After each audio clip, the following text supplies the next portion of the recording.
Hello, my name is Trevor Teisman from Kbandstraining.com. Today we're really going to focus on our lateral quickness to defend the ball in lacrosse. When setting up the lacrosse zigzag drill, we're going to be using about 7 to 9 cones zigzag down the field in about a 15 to 25 yard spread. You can work this drill individually at home or use it in a team setting. First, we're going to set up on the first cone, getting in a good athletic position down in your knees.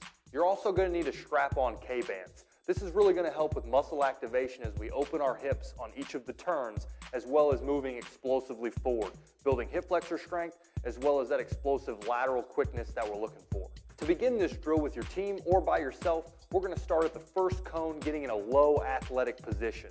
Now we're going to drop step and move it directly to the next cone, keeping good posture, keeping a high chest, low in your hips, and keeping your feet wide. This way, when an offensive player changes direction, we can immediately change direction with them. Notice also we're going to be focusing on stick position. We're going to be using the stick to cut off our offensive player that may be coming at us, and then working the other way, cutting them off once again. Maintain good form and proper positioning on each of the turns, opening up the hip and keeping the legs wide. As you move through the 5, 6, and 7 cone, you're going to feel the burn in your legs. This is great. This is what we want. We're going to get that muscle activation that we're looking for and getting better each and every rep. Take a second to shake your legs out a little bit after you finish through these cones. Our next set is going to be moving forward, coming back the way that we came from. As we move forward through the cones now, we're going to maintain that good proper positioning, using our hips at each individual turn and keeping our chest high. This is going to engage our legs. We're going to work for a little bit of strength, as well as maintaining that proper stick position from side to side. For our reps here, you're going to repeat this process for 2 to 4 reps, working on that slow strength building, proper positioning in our body, going both backwards and forwards, and then we're going to move on a little bit with a quicker pace.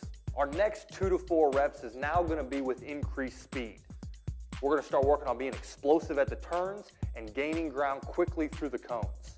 Notice as you move backwards now, we're not going to maintain that lateral movement. We're going to open up our hips now, drop and run.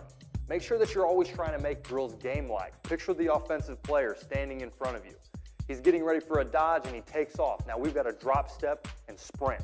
Always remember, even though we're working explosively, pushing through the resistance each and every rep, really working to get that knee up, we've also got to maintain that stick position. We've got to get it up and over in front of the offensive player each and every drop.